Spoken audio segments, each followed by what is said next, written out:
Hi friend, কেমন আছো তোমরা সবাই? আশা করছি সকলে ভালো আছো। আমিও অনেক ভালো আছি। চলে এসেছি তোমাদের সঙ্গে চাটনি রেসিপি নিয়ে। তো দেখো, আমি এখানে টমেটোগুলোকে ধুয়ে নিচ্ছি, কারণ অনেক জীবাণু ময়লা থাকে, সেজন্য এখানে আমি কুচি কুচি করে কেটে নিয়েছি। এখানে খেজুর, কাঁচা লঙ্কা কেটে নিয়েছি।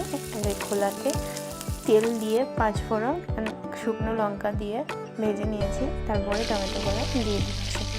টমেটোগুলো দেওয়া হয়ে গেলে খেজুরটাও দিয়ে দেবো। খেজুরটা দেওয়া হলে কাঁচা লঙ্কাটাও দিয়ে দেবো। তোমরা কাঁচা লঙ্কাটা তোমাদের স্বাদ মতো দিও। আমি একটু ঝাল পছন্দ করি, তাই শুকনো লঙ্কা কাঁচা লঙ্কা দিয়েছি। তোমরা কাঁচা লঙ্কাটা না দিলেও পারবে, আমি দিয়েছি, আমার ভালো লাগে সেজন্য। তোমরা দিতে পারো, না দিতে পারো। অনেকক্ষণ ধরে নাড়িয়ে নিচ্ছি। নাড়ানো হয়ে গেলে এখানে স্বাদ মতো লবণ দিয়ে দিচ্ছি।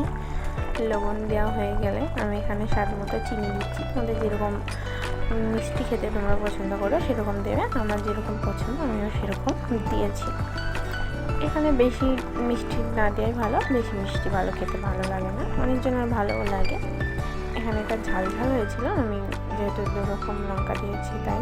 দেখো, এখানে নাড়িয়ে এরকম পানি পানি হয়ে গেলে এখানে ঢেকে রেখে দিতে হবে। ঢাকা করে কিছুক্ষণ করে আবার ঢাকাটা খুলে ভালো করে নাড়তে হবে, নেড়ে নেড়ে, যাতে টমেটোগুলোকে গলিয়ে দিতে হবে।